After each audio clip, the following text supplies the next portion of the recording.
Hi, Michaela. Thanks for sending us in your questions here. Um, on this particular picture you sent, I noticed there was 3 problems on there. I'm going to answer the top 2. I'm not sure which ones you want answered, but I'll go ahead and answer the top 2. So we want to find the derivative here of this function. Now, this is an a to the x function, and the derivative of a to the x is a to the x times ln of a. Okay, so we got to memorize that formula there. Okay, so y prime, or dy dx, it's the same thing, is 10 to the x squared minus 1 times the ln of a. In this case, a is the base, so it's just ln of 10. Okay, and you would think you'd be done, but in this problem, we have a function of x up here, so we have to use the chain rule to keep going here. So when we use the chain rule, we're going to take the derivative of the function here, x squared minus 1, and the derivative of that is 2x. Alright, so that is our answer, and there's not really much simplifying we can do there. This is probably a good answer that your teacher would accept. Alright, let's go down to the second problem.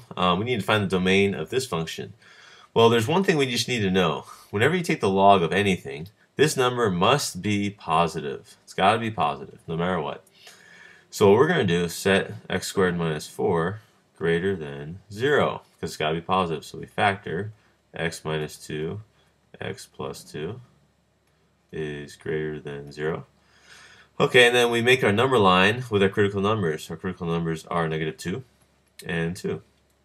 All right, and then we plug in, kind of like we did, I think we did a problem like this maybe yesterday or today. But we plug in a point in each interval. I'm going to plug in negative 3, 0, and 3. Okay, so we plug in negative 3, we get a negative times a negative, which is a positive. Then we plug in 0, we get a negative times a positive. I'll write that over here. Negative times a positive, which is negative.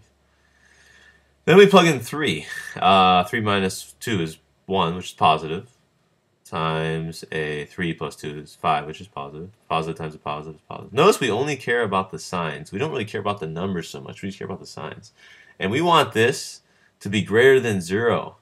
So therefore, we care about this interval and this interval. So our domain is negative infinity to negative 2, union with 2 to infinity. Alrighty, so any questions on those? I hope not. Thanks for sending us in your questions, and we look forward to answering more of them.